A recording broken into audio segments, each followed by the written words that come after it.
Praise the lord. ಯೇಸು ಕ್ರಿಸ್ತನ ಅತ್ಯುನ್ನತವಾದಂಥ ಜೀವವುಳ್ಳ ನಾಮದಲ್ಲಿ ನಿಮ್ಮೆಲ್ಲರಿಗೂ ವಂದನೆಗಳನ್ನ ಸಲ್ಲಿಸ್ತಾ ಇದ್ದಾನೆ.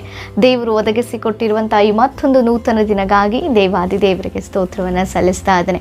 ಸೊ ದೇವರು ನಮ್ಮನ್ನು ಎಷ್ಟೋ ಬಹಳವಾಗಿ ಪ್ರೀತಿಸ್ತಾ ಇದ್ದಾರೆ, ಅದಕ್ಕಾಗಿಯೇ ದಿನವನ್ನು ಒದಗಿಸಿಕೊಡ್ತಾ ಇದ್ದಾರೆ. ಆಮೇಲೆ ಈ ಉದಯ ಕಾಲದಲ್ಲಿ ನಮಗಾಗಿ ದೇವರು ಒಂದು ಉದ್ದೇಶವನ್ನು ಇಟ್ಟು ಆ ಉದ್ದೇಶವು ಆತನ ಚಿತ್ತವು ನಮ್ಮ ಜೀವನದಲ್ಲಿ ನೆರವೇರಿಸಬೇಕೆಂಬುದಾಗಿ ದಿನವನ್ನು ಒದಗಿಸಿಕೊಟ್ಟು ಆತನಲ್ಲಿ ಇನ್ನೂ ನಾವು ಐಕ್ಯವಾಗಲಿಕ್ಕೆ, ಆತನಲ್ಲಿ ಇನ್ನೂ ನಾವು ಅನ್ಯೋನ್ಯವಾಗಿ ಇರಲಿಕ್ಕೆ ನಮಗೆ ಒಂದು ಅವಕಾಶವನ್ನು ಒದಗಿಸಿಕೊಡ್ತಾ ಇದ್ದಾರೆ. ಆಮೇಲೆ ಅದಕ್ಕಾಗಿ ದೇವರಿಗೆ ಸ್ತೋತ್ರ. ಹಾಗಿದ್ರೆ ದೇವರು ಆತನ ಉದ್ದೇಶ ಆತನ ವಾಕ್ಯದ ಮೂಲಕವೇ ನಮ್ಮ ಒಟ್ಟಿಗೆ ತಿಳಿಸಿಕೊಡುವಂಥ ದೇವರಾಗಿದ್ದಾರೆ. ಹಾಗಿದ್ರೆ ಈ ದಿನ ದೇವರು ನಮಗಾಗಿ ಏರ್ಪಡಿಸಿದಂಥ ವಾಗ್ದಾನ ವಾಕ್ಯವನ್ನು ನಾವು ಧ್ಯಾನಿಸೋಣ. ಯೋಹಾನನು ಬರೆದ ಸುವಾರ್ತೆ 11ನೇ ಅಧ್ಯಾಯ 40ನೇ ವಚನ. ನೀನು ನಂಬಿದರೆ ದೇವರ ಮಹಿಮೆಯನ್ನು ಕಾಣುವಿ. ಆಮೇನ್, ಹಲ್ಲೆಲೂಯಾ. ದೇವರಿಗೆ ಸ್ತೋತ್ರ. ಹೌದು ಪ್ರಿಯರೇ, ನಾವು ಯಾವಾಗ ದೇವರನ್ನು ನಂಬುತ್ತೇವೋ ಆತನ ಒಂದು ಮಹಿಮೆಯನ್ನು ಕಾಣಲಿಕ್ಕೆ ಸಾಧ್ಯ. ನಾವು ನೋಡುವಾಗ ಈ ಲೋಕದಲ್ಲಿ ಒಬ್ಬ ಮನುಷ್ಯನನ್ನು ನಾವು ನಂಬಿದಾಗ ಯಾಕೆ ನಂಬ್ತೇವೆ ಆ ಮನುಷ್ಯನನ್ನು? ಆತನಲ್ಲಿರುವಂಥ ಒಳ್ಳೆಯ ಗುಣಗಳನ್ನು ನೋಡಿ, ಆತನು ಒಂದು ನಂಬಿಕಸ್ಥನಾಗಿಯೋ, ಆತನೊಂದು ಮಾತುಗಳು ಆಕರ್ಷಣೀಯವಾಗಿ, ಅಥವಾ ಆತನು ನಮಗೆ ಸಹಾಯಕನಾಗಿ ಇರ್ತಾರೆ ಎಂಬುದಾಗಿ ಆಕೆ ಆಗಿರ್ಬೋದು, ಆತನಾಗಿರ್ಬೋದು, ಸ್ನೇಹಿತನು ಎಂಬುದಾಗಿ ನಾವು ನಂಬ್ತೇವೆ, ಒಬ್ಬ ಸಹೋದರನು ಎಂಬುದಾಗಿ ನಾವು ನಂಬ್ತೇವೆ. ಹೌದಾ? ಆತನ ನಂಬುವಾಗ ಆತನ ಕ್ರಿಯೆಗಳು ಹೊರ ಬರ್ತಾ ಇರುತ್ತೆ. ಆತನ ಹೇಗೆ ಆತನಿಗೆ ಎಷ್ಟು ಹೆಲ್ಪಿಂಗ್ ನೇಚರ್ ಇದೆ, ಆತನು ಎಷ್ಟು ಸಹಾಯವಾಗಿರ್ತಾನೆ, ಏನೇ ಆದರೂ ಆತನ ಜೊತೆಯಲ್ಲಿರ್ತಾನ, ಆಕೆ ಜೊತೆಯಲ್ಲಿರ್ತಾಳ ಅನ್ನುವಂಥ ರೀತಿಯಲ್ಲಿ ನಾವು ಮನುಷ್ಯರ ಮೇಲೆ ಭರವಸೆ ಇರ್ತೇವೆ, ಮನುಷ್ಯರ ಮೇಲೆ ನಾವು ನಂಬಿಕೆ ಇರ್ತೇವೆ.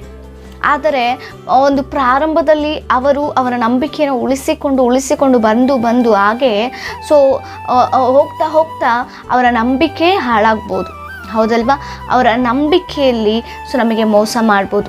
ಏನೇ ಇದ್ದರೂ ಕೂಡ ದೇವರು ನಮ್ಮನ್ನು ಪ್ರೀತಿಸುವಂಥ ದೇವರಾಗಿದ್ದಾರೆ. ಏನಾಗಿಯೂ ಕೂಡ ಮನುಷ್ಯರ ಮೇಲೆ ನಾವು ಭರವಸೆ ಇಡಬಾರ್ದು. ದೇವರು ಹೇಳ್ತಿದ್ದಾರೆ, ನಾವು ಮನುಷ್ಯರ ಮೇಲೆ ಭರವಸೆ ಇಟ್ಟರೆ ಒಂದಲ್ಲ ಒಂದು ದಿನ ಅವರು ಮೋಸ ಮಾಡ್ತಾರೆ, ಒಂದಲ್ಲ ಒಂದು ದಿನ ನಂಬಿಕೆ ದ್ರೋಹ ಮಾಡ್ತಾರೆ. ಇವರೇನಾ ಹೀಗೇನಾ, ಎಷ್ಟೋ ಒಳ್ಳೆಯವರು ಎಂಬುದಾಗಿ ಅಂದ್ಕೊಂಡಲ್ಲ, ಎಷ್ಟೋ ಸಹಾಯ ಮಾಡ್ತಾರೆ ಎಂಬುದಾಗಿ ಅಂದ್ಕೊಂಡಲ್ಲ, ಹೀಗೆ ಮಾಡಿಬಿಟ್ರ ಅನ್ನುವಂಥ ನಿಟ್ಟಿನಲ್ಲಿ ನಮಗೆ ಬೇಸರ ಆಗುತ್ತೆ. ಅದಕ್ಕಿಂತ ಬದಲು ಉನ್ನತವಾಗಿ ನನ್ನನ್ನು ಪೋಷಿಸ್ತಾ, ನಮ್ಮನ್ನು ಬಲಪಡಿಸ್ತಾ, ನಮ್ಮನ್ನು ಸ್ವಸ್ಥತೆಯನ್ನು ಕೊಡ್ತಾ, ನಮಗೆ ಆರೋಗ್ಯವನ್ನು ಕೊಡ್ತಾ, ದಿನವನ್ನು ಒದಗಿಸಿಕೊಟ್ಟು ಆತ ನಮ್ಮನ್ನು ಎಷ್ಟೋ ಪ್ರೊಟೆಕ್ಟ್ ಮಾಡ್ತಾ ಪ್ರೀತಿಸುವಾಗ, ಆತನನ್ನು ನಂಬುವಾಗ ಆತನು ಎಂದಿಗೂ ಕೂಡ ಮನುಷ್ಯರ ರೀತಿಯಲ್ಲಿ ಪ್ರವರ್ತಿಸುವಂಥ ದೇವರು ಅಲ್ಲ. ಆಮೇಲೆ ಮನುಷ್ಯರಂತೆ ಆತನು ನಡೆದುಕೊಳ್ಳುವಂಥ ದೇವರಲ್ಲ ಪ್ರಿಯರೇ. ಆತನು ಈ ಲೋಕದಲ್ಲಿ ಮನುಷ್ಯ ಕುಮಾರನಾಗಿ ಜೀವಿಸಿದಾಗಿಯೂ ಕೂಡ ಮನುಷ್ಯನ ಗುಣಗಳೆಲ್ಲ ದೇವರ ಒಂದು ಗುಣಗಳನ್ನು ಮಾದರಿಯಾಗಿ ನಮಗೆ ತೋರಿಸಿಕೊಟ್ಟು ಹೋಗಿದ್ದಾರೆ. ಈ ಲೋಕದಲ್ಲಿ ಮನುಷ್ಯ ನಂಬುಕ್ಕಿಂತ ನನ್ನನ್ನು ನಂಬು, ನೀನು ಮಹಿಮೆ ಹೊಂದ್ತೀಯ ಎಂಬುದಾಗಿ. ಯಾವ ರೀತಿ ಮಹಿಮೆ ಹೊಂದಬಹುದು? ಯೇಸುವನ್ನು ನಾವು ನಂಬುವಾಗ, ಪರಲೋಕದ ತಂದೆಯನ್ನು ನಾವು ನಂಬುವಾಗ ಯಾವ ರೀತಿ ಮಹಿಮೆ ಹೊಂದ್ಬೋದು? ಏನು ಮಹಿಮೆ ಅದು ಎಂಬುದಾಗಿ ಆಲೋಚನೆ ಮಾಡ್ತೀರಾ? ಇವಾಗ ಮನುಷ್ಯನ ನಂಬುವಾಗ ಅವರಲ್ಲಿ ಇಂಥ ಗುಣಗಳು ಹೊರಬರುತ್ತಲ್ಲ, ಅದೇ ರೀತಿಯಲ್ಲಿ ದೇವರಿಗೂ ಕೂಡ ಒಂದು ಸುಗುಣಗಳುಂಟು, ದೇವರಲ್ಲೂ ಕೂಡ ಆ ಒಂದು ಗುಣಗಳುಂಟು. ಅದಕ್ಕಾಗಿಯೇ ನಾವು ನೋಡ್ತೇವೆ, ಆತನ ಅದ್ಭುತ ಸ್ವರೂಪನು, ಆತನ ಆಲೋಚನಾ ಕರ್ತನು, ಆತನು ಸರ್ವಶಕ್ತನು, ಆತನು ಸಮಾಧಾನ ಕರ್ತನು, ಆತನು ಎಷ್ಟೋ ಸ್ವಗುಣಗಳನ್ನು ಹೊಂದಿದಂಥ ದೇವರು, ಅದ್ವಿತೀಯ ಕುಮಾರನು ಎಂಬುದಾಗಿ ನೋಡ್ತೇವೆ, ಆಶ್ಚರ್ಯಕರನು ಎಂಬುದಾಗಿ ನೋಡ್ತೇವೆ.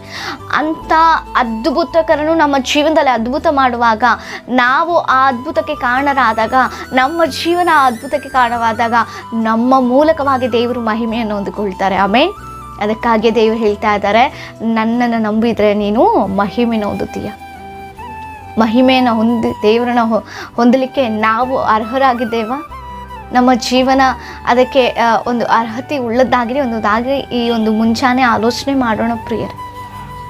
ನಾವು ನೋಡ್ತಾ ಇದ್ದೇವೆ, ಲಾಜರನು ಸತ್ತಾಗ ತನ್ನ ಅಕ್ಕನಿಗೆ ದೇವರು ತಿಳಿಸ್ತಾ ಇದ್ದಾರೆ, ನೀನು ನಂಬುವುದಾದರೆ ದೇವರ ಮಹಿಮೆ. ಸಾಕೆ ನಂಬೋದ್ಲು, ಮುಂಚಿತವಾಗಿ ನಂಬುದ್ಲಾಕೆ.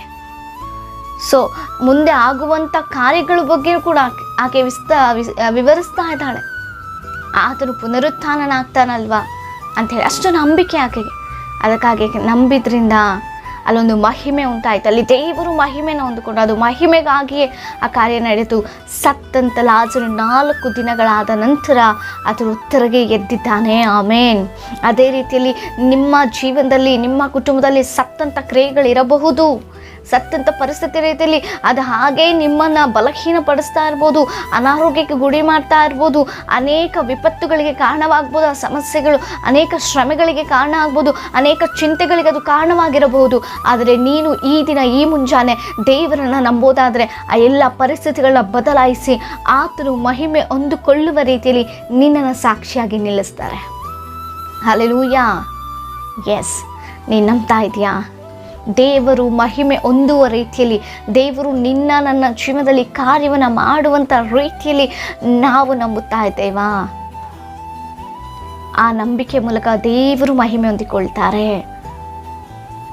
ಆತರು ಮಹಿಮೆ ಹೊಂದಿಕೊಂಡ್ರೆ ನಮಗೆ ಅದ್ಭುತ, ಆಶ್ಚರ್ಯ ಕಾರ್ಯಗಳು, ಊಹಿಸಲಾರ್ದಂಥ ಎಷ್ಟೋ ಮೇಲಾದ ಕಾರ್ಯಗಳು ನಾವು ರುಚಿ ನೋಡ್ತೇವೆ ನಮ್ಮ ಜೀವನದಲ್ಲಿ. ಆಮೇಲೆ ಅಂಥ ನಿಟ್ಟಿನಲ್ಲಿ ನಾವು ಇರಬೇಕು. ನಂಬಿಕೆ ಅಲ್ಪವಾಗಿದ್ದರೆ ಸಾಕಲ್ಲ, 30ರಷ್ಟು, 60ರಷ್ಟು, 100ರಷ್ಟು ವೃದ್ಧಿ ಆಗ್ತಾ ಇರಬೇಕು ದಿನದಿಂದ ದಿನಕ್ಕೆ. ನಾವು ಯೇಸು ಕ್ರಿಸ್ತನ ನಂಬುವಾಗ ಯಾವ ನಂಬಿಕೆ ಇದೆ ಅದೇ 4 ವರ್ಷ ಆದರೂ, 5 ವರ್ಷ ಆದರೂ, 10 ವರ್ಷ ಆದರೂ ಅದೇ ಅಲ್ಲ.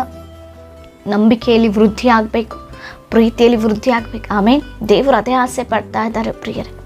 ಅಲ್ಪ ವಿಶ್ವಾಸಿಗಳಾಗಿರದೆ ನಂಬಿ ಆತನ ಮಹಿಮೆಯನ್ನು ನಾವು ನೋಡೋಣ, ಆತನ ರುಚಿಯನ್ನು ನಾವು ನೋಡೋಣ, ಆತನ ಅದ್ಭುತ ಕೃತ್ಯಗಳನ್ನ ನಾವು ಅನುಭವಿಸೋಣ, ಆಶ್ಚರ್ಯ ಕಾರ್ಯಗಳನ್ನ ನಾವು ಅನುಭವಿಸೋಣ. ಇನ್ನೊಬ್ಬರಿಗೆ ಹೇಳುವಾಗ ಅವರು ಕೂಡ ಆಶ್ಚರ್ಯಚಕಿತರಾಗ್ತಾರೆ. ಹೌದಾ, ಹೀಗೆಲ್ಲ ನಡೀತಾ, ಹೀಗೆಲ್ಲ ಮಾಡ್ತಾರ ದೇವರು? ಎಸ್, ನಿನ್ನ ಜೀವನ ಅದಕ್ಕೆ ಅರ್ಹರಾಗಿದ್ದರೆ, ನಿನ್ನ ಜೀವಿತ ದೇವರಿಗೆ ಆ ಒಂದು ಕಾರ್ಯ ಮಾಡಲಿಕ್ಕೆ ನೀನು ಮುಖ್ಯವಾಗಿ ನಂಬೋದಾದರೆ, ನಾವು ಮುಖ್ಯವಾಗಿ ನಂಬೋದಾದರೆ ಖಂಡಿತವಾಗಿ ಅದನ್ನು ರುಚಿ ನೋಡ್ಬೋದು. ಆಮೇಲೆ ನಿಮ್ಮ ಏನೇ ವಿಜ್ಞಾಪನೆಗಳಿದ್ರೂ ನಮಗೆ ತಿಳಿಸಿಕೊಡಿ, ಅಥವಾ ಕಮೆಂಟ್ಗಳ ಮೂಲಕ ತಿಳಿಸಿಕೊಳ್ಳಲಾಗದಂಥ ಪರಿಸ್ಥಿತಿಯಲ್ಲಿ ಸಮಸ್ಯೆಗಳನ್ನು ನೀವಿರೋದಾದರೆ ನಿಮ್ಮ ನಂಬರನ್ನು ನಮಗೆ ಶೇರ್ ಮಾಡೋದಾದರೆ ಕಮೆಂಟ್ಗಳಲ್ಲಿ ನಾವು ನಿಮಗೆ ಕಾಲ್ ಮಾಡ್ತೇವೆ. ಸೊ ನೀವು ನಮ್ಮೊಟ್ಟಿಗೆ ಮಾತನಾಡಿ ನಿಮ್ಮ ಪರಿಸ್ಥಿತಿಗಳನ್ನ ಹಂಚ್ಕೊಳ್ಬೋದು. ನಿಮಗಾಗಿ ನಾವು ಭಾರತದಿಂದ ಪ್ರಾರ್ಥಿಸುವರಾಗಿದ್ದೇವೆ. ಪ್ರಾರ್ಥನೆ ಮಾಡಿಕೊಳ್ಳೋಣ. ಪರಿಶುದ್ಧನು, ಉನ್ನತೋನ್ನತನು, ಮಹೋನ್ನತನ ಅಂತ ದೇವರೇ, ನಿನಗೆ ಸ್ತೋತ್ರ. ಕೊಟ್ಟಂಥ ಕರ್ತನೆ ಈ ನೂತನ ದಿನಕ್ಕಾಗಿ ಸ್ತೋತ್ರ. ಅಪ್ಪ, ನಿನ್ನ ಮಹಿಮೆಯನ್ನು ಕಾಣುವ ರೀತಿಯಲ್ಲಿ ನಮ್ಮ ನಂಬಿಕೆ ವೃದ್ಧಿಯಾಗುವಂತೆ ಸಹಾಯ ಮಾಡು. ಈ ವಾಗ್ದಾನವನ್ನು ಯಾರೆಲ್ಲ ನೋಡ್ತಿದ್ದಾರೋ ಅಪ್ಪ, ಅವರ ಜೀವನದಲ್ಲಿ ನಂಬಿಕೆಯನ್ನು ಹುಟ್ಟಿಸಿ ಅಪ್ಪ, ನೀನು ಮಹಿಮೆ ಹೊಂದುವ ರೀತಿಯಲ್ಲಿ ನಮ್ಮ ಜೀವನ ಯೋಗ್ಯಕರವಾಗಿಯೂ ಅಪ್ಪ ಅದ್ಭುತಗಳನ್ನ ರುಚಿ ನೋಡುವಂಥ ರೀತಿಯಲ್ಲಿ ಇವರು ಮಾರ್ಪಡಿಸಿ ಎಂಬುದಾಗಿ ಪ್ರಾರ್ಥಿಸ್ತಾ ನಜರೇತಿನ ಯೇಸುವಿನ ಜೀವವುಳ್ಳ ನಾಮದಲ್ಲಿ ಬೇಡಿ ಹೊಂದಿಕೊಳ್ಳುತ್ತೇವೆ. ಜೀವವುಳ್ಳ ಪರಲೋಕದ ತಂದೆಯೇ, ಆಮೇನ್. Price the lord.